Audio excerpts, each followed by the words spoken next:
Previously on the Platinum ParodyLocke, I let an AI Overlord dictate my life. It forced me to adopt a clinically depressed turtle with a weed taped to its head.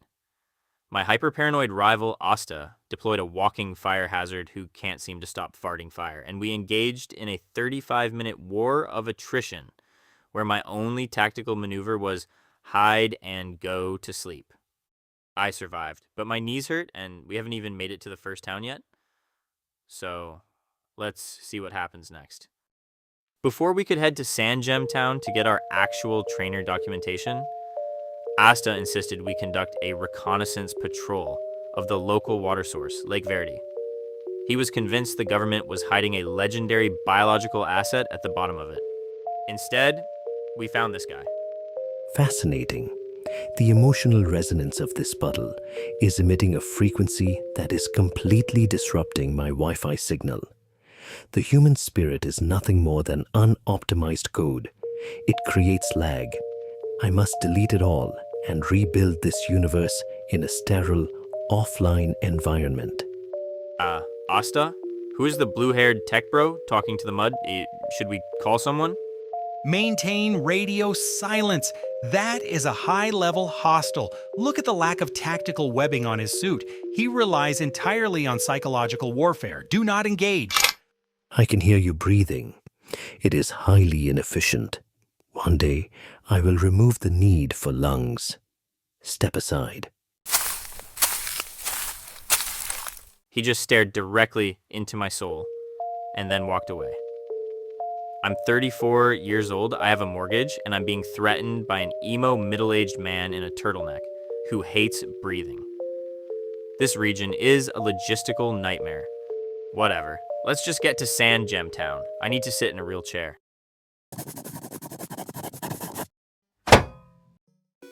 After surviving the tech bro at the lake, we finally made it to Sandgem Town. I assumed getting my official trainer license and MCU decks would be a magical, momentous occasion. Instead, Professor Row Your Boat made me sit at a desk meant for a toddler and fill out HR paperwork for 3 hours. Initial here, and here. This clause states that if you are eviscerated by a wild avian asset, Sandgem Research LLC is entirely indemnified. And this form acknowledges receipt of the MCU decks, a heavy, outdated piece of hardware that you will drop at least twice. Great, done. Can I go to a hotel now? One final protocol. It is customary to assign a nickname to your biological asset to foster a false sense of emotional attachment before it inevitably perishes. What shall you call the apathetic reptile? Oh, I don't know. He looks pretty sad. Maybe just Buddy. Negative. Buddy implies a level of affection that will statistically decrease your combat efficiency when it dies. I have computed the optimal designation. Not the sky voice again. I'm indoors. How are you inside the building?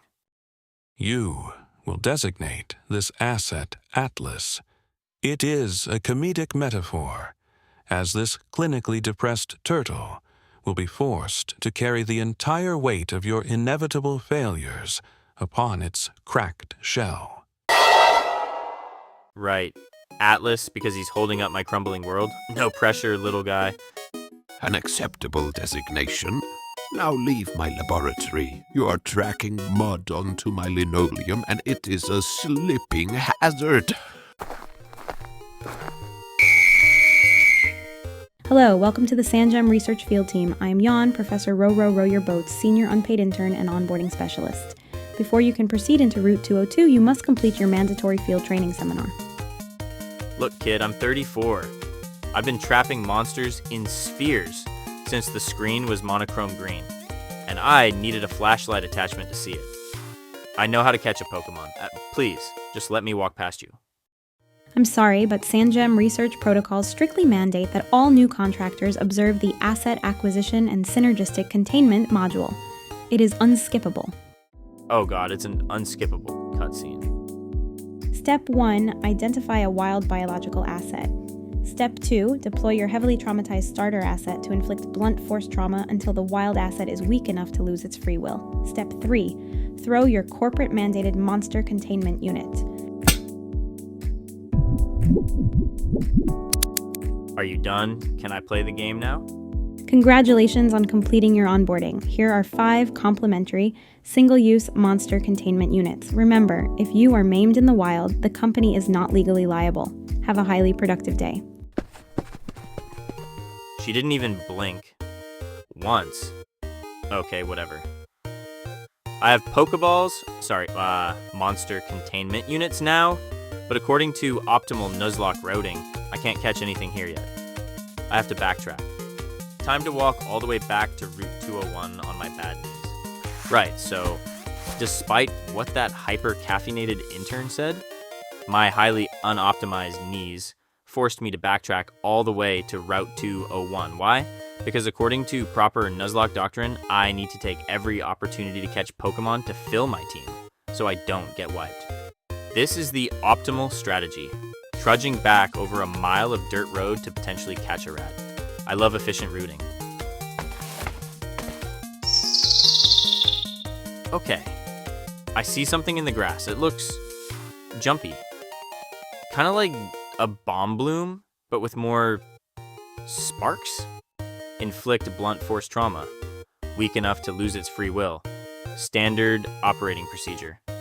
Let's go, Atlas. Try to gently push it around. No crits.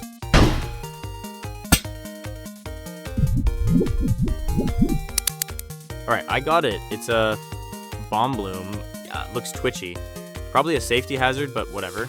Another asset acquired. I guess I need to give this one a name too? How about...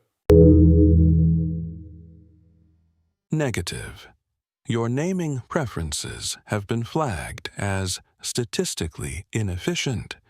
To ensure maximum emotional detachment, I will designate all acquired assets.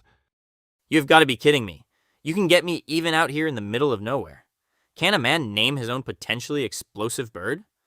What are you, an algorithm or a micromanager? I have computed the optimal designation for this asset based on comedic parallels.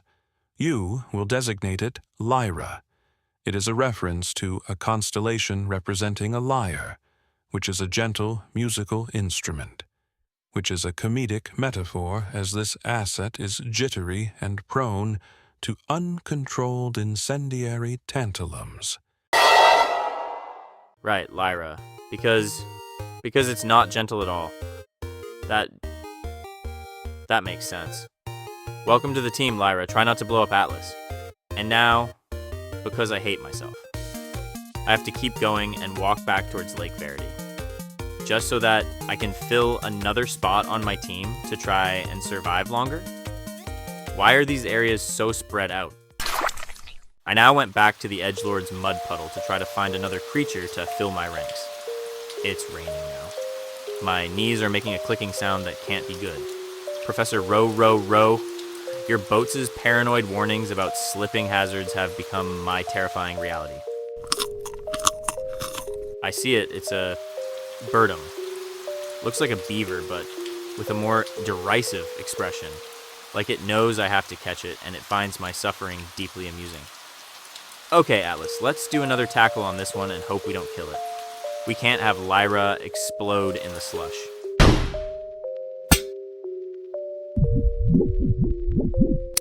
Right, got it. A generic mud-stained beaver asset acquired. Another victory for efficient resource allocation. Okay, but I already know I don't get a choice here, so just do it. Get the chime over with. Affirmative. Your desire for minimal effort has been computed. I have designated this asset to do. It is a gentle metaphor. A gentle metaphor for what?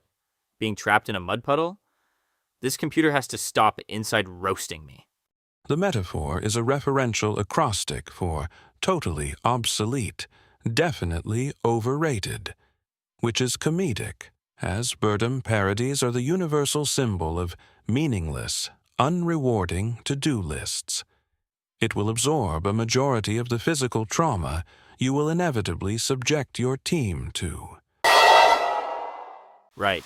To do, because it's a useless item on a list, that is dark, you AI Overlord. Real dark. Welcome to the team, to do. Try to keep up on my bad knees. Okay, so Route 201 caught Lyra. Lake Verity caught to do. Now, it's time to hit up Twin Leaf Town again to say goodbye to my rational mother. You know, because I was told to do so. Otherwise, I can't progress the story.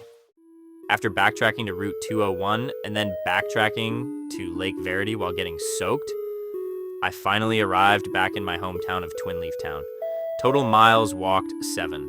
Total knees still functional 0. According to the game's logic, I can't proceed further until I have completed the traditional goodbye mother mandatory cutscene. I was looking forward to a moment of quiet, adult, dignified conversation. Hey Mom, I'm doing the journey thing. I left some money on the counter for the electric bill. Oh, look at you, backtracking 7 miles just to say goodbye to your poor, lonely mother who never asks for anything. I was going to make that pot roast you like, but I suppose you have very important business with your tiny holographic monsters. Do you really need to go? I don't think you're old enough to do this by yourself. Mom, are you freaking kidding me? I'm 34. I moved out of this house years ago. I have my own mortgage now. Hell, even 10-year-olds do this all the time. 10-year-olds are out there walking around with monsters that have unexplainable powers, and you're saying that I'm not old enough? Why aren't you treating me like the grown man that I am? Well, if you must go, do your mother one tiny favor since you're already leaving me all alone. I need you to deliver this resupply parcel to Asta in Jubilife City. His mother told me he deployed without his electrolyte powders and tactical wet wipes. Jubilife? That's like 10 miles away from here. And he's my rival. Why am I running errands for his mother too? What is this, a narrative parody or a courier simulator? Safe travels, dear. Remember to wear a jacket. And don't track mud on the carpet. The next delivery person might trip. Right, fine. 10 miles back through the mud, past row your boat's lab, past Yawn, the intern, through the rest of Route 202, all the way to Jubilife, to give Asta wet wipes. My lower back is already hurting. Armed with a duct tape package of tactical wet wipes and zero enthusiasm, I began the long march back up Route 202. And since I had backtracked to Route 201 and Lake Verity for my catches there already, I was legally allowed to catch something in this grass. A Joltunk. Basically a feline-looking robot that looks like it chewed on a power cable. A solid electric-type asset. Lyra fluttered around it, to do threw some mud at it, and I threw the company-mandated sphere. Capture successful. Cue the omnipotent micromanager. Asset secured. You will designate this creature Luck. Wait, really? Just luck? That's actually kind of nice. Like, it's a good luck charm? Negative. It is a literal designation. You will require a statistically absurd amount of luck to prevent this fragile creature from being obliterated in the next 2 gym battles. Additionally, when it perishes, I can make comedic puns about your luck running out. The rest of Route 202 was a gauntlet. This was where the reality of the Nuzlocke truly set in. Standard trainers, youngsters with shorts, lassies with skirts, all of them completely oblivious to the fact that I was fighting for my life. In a normal game, a stray critical hit is an annoyance. Here, with no healing items allowed in battle, a single critical hit from a rogue rodent could permanently delete Atlas from existence. Every tackle made me wince. Every potion the enemy trainers used felt like a personal insult to my Nuzlocke rules. But we survived. Nobody died. Yet. And finally, as the sun started to set, the dirt gave way to pavement. Jubilife City. the biggest metropolitan hub in the region. A sprawling concrete nightmare.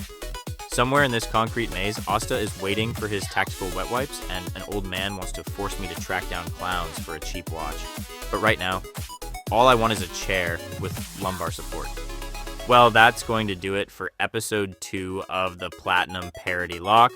We have a full team of 4. They are incredibly unoptimized, and we are heading straight into the heart of the bureaucracy next time.